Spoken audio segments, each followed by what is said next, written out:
তুমি এভাবে অপমান করেছ, আর তাই আমি তোমাকে অভিশাপ দিচ্ছি। এখন থেকে তুমি একটা নিকৃষ্ট টিয়া পাখি হয়ে যাবে। মা, ও মা, দেখো আমি এসেছি মা। আমি তোমার মেয়ে মায়াবতী। আমি ফিরে এসেছি বাবা। এ কি, এই রাজকুমারের শরীরে এত সুই কেন? না না, এই রাজকুমারের নিশ্চয়ই অনেক কষ্ট হচ্ছে। আহ, পানি, পানি।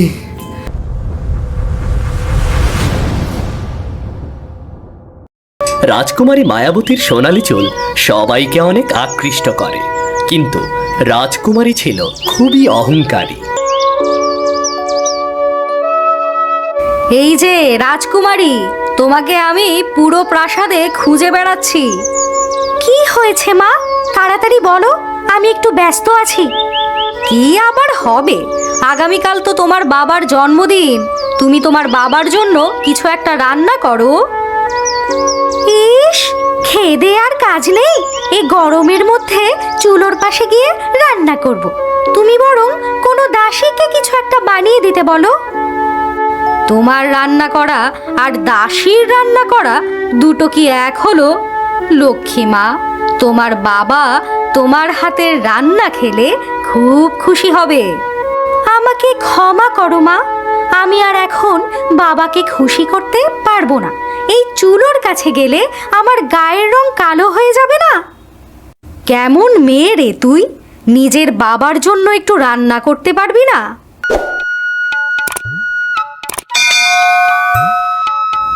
রাজকুমারী দেখতে যতটাই সুন্দরী ছিল, ঠিক ততটাই অহংকারী ছিল। নিজের মায়ের সাথে এমন দুর্ব্যবহার করার পর তার বিন্দুমাত্র কোনো অনুশোচনা ছিল না। একটু পর সে হাঁটতে বের হলো। রাস্তায় একটা রাখাল বালক সুন্দরী রাজকন্যাকে দেখে খুব অবাক হলো, আর তার কাছে এগিয়ে এসে কথা বলতে শুরু করলো। কি সৌভাগ্য আমার, রাস্তায় আপনার দেখা পেলাম রাজকুমারী। কে তুই?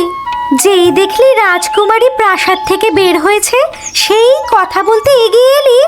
বড় বাচাল ছেলে রে তুই। ইয়ে, মানে আপনি দেখতে খুবই সুন্দরী রাজকুমারী। এরকম সুন্দরী মেয়ে আমি একটাও দেখিনি। জানেন রাজকুমারী, আপনার সৌন্দর্য নিয়ে রাজ্যে খুবই আলোচনা হয়, জানেন আপনি? তোর সাহস তো কম নয়। সামান্য একটা রাখাল হয়ে তুই আমার রূপের প্রশংসা করিস?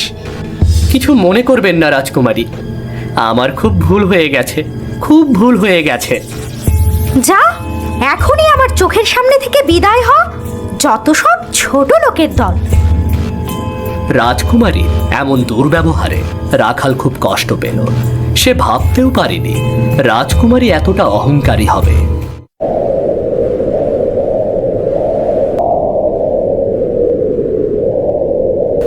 এই যে মেয়ে, এই কাগজে একখানা ঠিকানা লেখা আছে, একটু দেখে বলো দেখিনি কোন দিকে গেলে এই বাড়িটা খুঁজে পাবো। উফ, এই যে বুড়ো সাধু, তোমার সাহস তো কম নয়। আমাকে তুই তুই করে বলছো। তুমি জানো আমি কে? কে রে তুই? তুই যেই হোস না কেন, তুই আমার থেকে বয়সে অনেক ছোট, আর তাই তোকে আমি তুই করে বললাম। বয়সে ছোট একটা মেয়ে দেখলে আর অমনিতেই তুই তোকারি করা শুরু করলে? এত বয়স হয়েছে কিন্তু শিক্ষা দীক্ষা কিছুই হয়নি। তা মা বলো দেখি, তোমার পরিচয় কি? আরে বোকা সাধু, আমি হলাম এই রাজ্যের রাজকন্যা। আমার নাম মায়াবতী।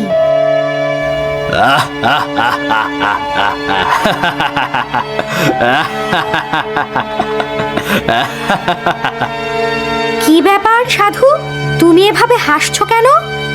তুমি যতটাই সুন্দরী রাজকন্যা, ঠিক ততটাই বিষে পরিপূর্ণ তোমার মন। একজন সাধুকে তুমি এভাবে অপমান করেছ, আর তাই আমি তোমাকে অভিশাপ দিচ্ছি। এখন থেকে তুমি একটা নিকৃষ্ট টিয়া পাখি হয়ে যাবে। সাধুর এই অভিশাপ দেওয়ার সাথে সাথে মায়াবতী আকারে ক্ষুদ্র হতে শুরু করল। এবং ধীরে ধীরে সে একটা টিয়া পাখিতে পরিণত হলো। না, এসব কি হচ্ছে? না না, সাধু বাবা আমাকে ক্ষমা করে দিন, আমি বুঝতে পারিনি, দয়া করে আমাকে মানুষ বানিয়ে দিন।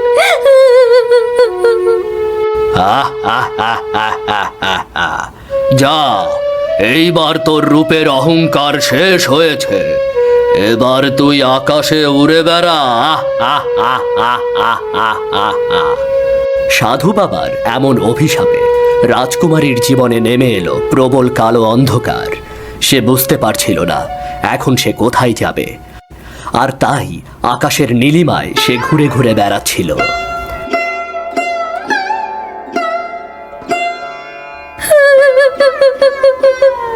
হে বিধাতা, এখন আমি কি করব? আমি কোথায় যাব? আমাকে তো আমার বাবা মাও চিনতে পারবে না। হে ঈশ্বর, তুমি কেন আমাকে আমার পাপের শাস্তি এত কঠিন ভাবে দিলে?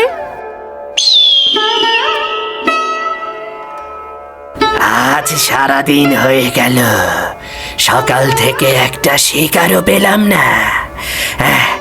না না না, ওই তো একটা টিয়া। যাই, আমি ওকে বরং গিয়ে তাড়া করি। যাই আমি। এ কি, আমার দিকে এভাবে ছুটে আসছে কেন? ও নিশ্চয়ই আমাকে শিকার করে মেরে ফেলতে চায়।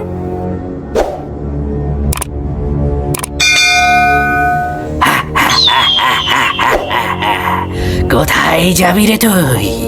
তোকে আমি কোথাও পালাতে দিচ্ছি না রে, তোকে আমার শিকার করতে হবে। ঈগল পাখির এমন ক্ষিপ্র আচরণে রাজকুমারী তথা টিয়া পাখিটি খুব ভয় পেয়ে যায়। টিয়া পাখি দ্রুত বেগে ছুটতে শুরু করে এবং একটা গাছের কুঠুরির মধ্যে আশ্রয় নেয়। আরে বাহ, তুই তো খুব চালাক রে। আমার হাত থেকে বাঁচার জন্য শেষ পর্যন্ত কিনা গাছের কুঠুরিতে ঢুকে গেছিস। দয়া করে আমাকে মেরো না, আমি কোনো টিয়া পাখি নই, আমি হলাম রাজকুমারী মায়াবতী। টিয়া পাখি নাকি রাজকুমারী? শোন রাজকুমারী, কাল আবার তোকে শিকার করতে আসবো আমি। আমার হাত থেকে তোকে কেউ বাঁচাতে পারবে না। এরপর ঈগল পাখি রাজকুমারী টিয়া পাখিকে ধরতে না পেরে সেখান থেকে চলে গেল। রাজকুমারী মনের দুঃখে বসে বসে কাঁদতে লাগলো। কোথায় যাব আমি? কি করব এখন? আমার তো যাওয়ার কোনো জায়গাও নেই। যাই, আমি বরং আমার বাবা মায়ের কাছে ফিরে যাই, তারা নিশ্চয়ই আমাকে আশ্রয় দেবে।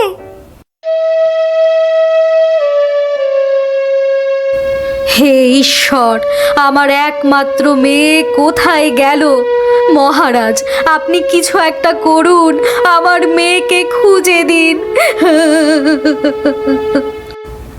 ধৈর্য ধরো রানী, আমি রাজ্যের বিভিন্ন জায়গায় ওকে খোঁজার জন্য লোক পাঠিয়েছি। ধৈর্য ধরো রানী। আজ 3 দিন হয়ে গেল, মেয়েটাকে খুঁজে পাচ্ছি না, জানি না কোথায় কোথায় ঘুরে বেড়াচ্ছে। ওই তো আমার মা বাবা বারান্দায় বসে বসে আমার জন্য কান্নাকাটি করছে। আমি জানতাম আমার মা বাবা আমার জন্য খুব কষ্ট পাচ্ছে। যাই, আমি বরং তাদের কাছে গিয়ে বসি।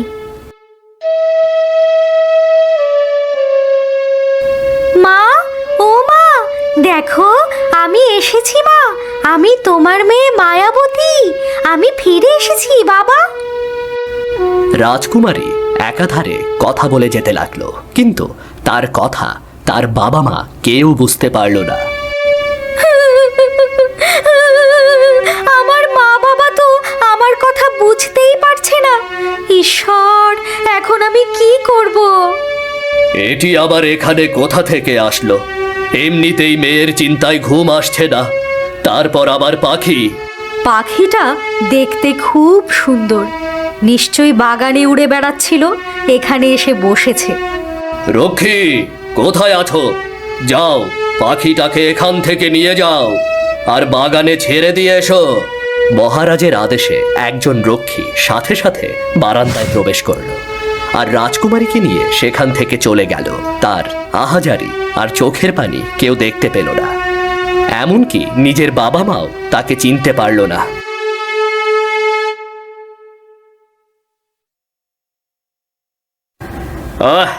খাইয়া দাই আর কোনো কাজ নাই, এখন এইসব পাখি তারাইতে হইতাছে।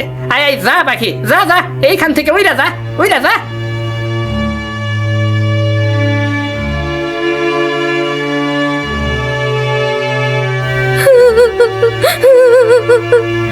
এ জীবন রেখে আমার কি হবে?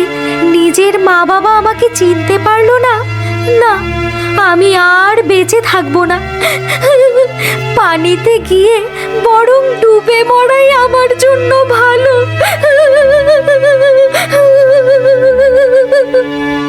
মনের দুঃখে রাজকুমারী তথা টিয়া পাখি সিদ্ধান্ত নিল সে জীবন আর রাখবে না, আর তাই সে নদীর পাড়ে গিয়ে কাঁদতে লাগলো। টিয়া পাখি যখনই নদীতে ঝাঁপ দিতে যাবে, দেখতে পেল একটা রাজকুমার নদীর পাড়ে শুয়ে আছে। রাজকুমারী ধীরে ধীরে সেই রাজকুমারের দিকে এগিয়ে গেল আর দেখতে পেল তার সারা শরীরে অনেকগুলো সুই ফোটানো। এ কি?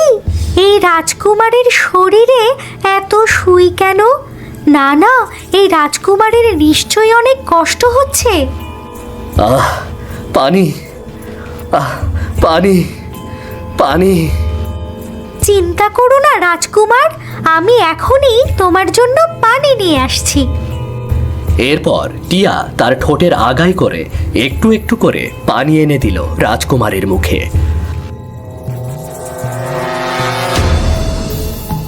রাজকুমার ধীরে ধীরে তার চোখ খুলল আর কাতরাতে কাতরাতে বলতে লাগলো, এই তো রাজকুমার, চোখ মেলে তাকিয়েছো। তুমি কি আমার কথা শুনতে পাচ্ছ রাজকুমার? আহ, আরে টিয়া পাখি, তুমি আমাকে পানি দিয়ে সাহায্য করলে। আমার শরীরে তীব্র ব্যথা টিয়া পাখি, এই সুইগুলো আমাকে খুব কষ্ট দিচ্ছে। কিন্তু তোমার এই অবস্থা কি করে হলো রাজকুমার? আমার সৎমা আমাকে জাদু করে এমন অবস্থা করেছে টিয়া পাখি। সে হলো পাতালপুরের রানী। সে আমাকে সারা শরীরে সুই বিদ্ধ করে নদীতে ভাসিয়ে দিয়েছে। তুমি চিন্তা করো না রাজকুমার, আমি তোমার শরীরের সমস্ত সুই খোলার ব্যবস্থা করছি। এরপর রাজকুমারের সমস্ত শরীরের একটা একটা করে ফুটে থাকা সুই খুলতে থাকে রাজকুমারী। সে মোটেই ক্লান্ত হলো না, বরং রাজকুমারকে সাহায্য করতে পেরে তার ভালোই লাগলো। রাজকুমার, তোমার শরীরের সমস্ত সুই আমি খুলে ফেলেছি। তোমাকে ধন্যবাদ দিয়ে ছোট করব না টিয়া পাখি। তবে এবার তুমি কোথায় যাবে রাজকুমার? কোথায় আর যাব বলো, আমার তো আর যাওয়ার কোনো জায়গা নেই। তুমি আর আমি একরকমই দুঃখী। রাজকুমার, চলো আমরা দুজনে জঙ্গলে থাকার কোনো একটা ব্যবস্থা করি। এরপর মায়াবতী, রাজকুমারী আর রাজকুমার জঙ্গলের ভেতরে ঘুরতে লাগলো আর একটু পর দেখতে পেল একটা ভাঙা ঘর। এই তো রাজকুমার, আপাতত থাকার জন্য একটা জায়গা পেয়ে গেছি।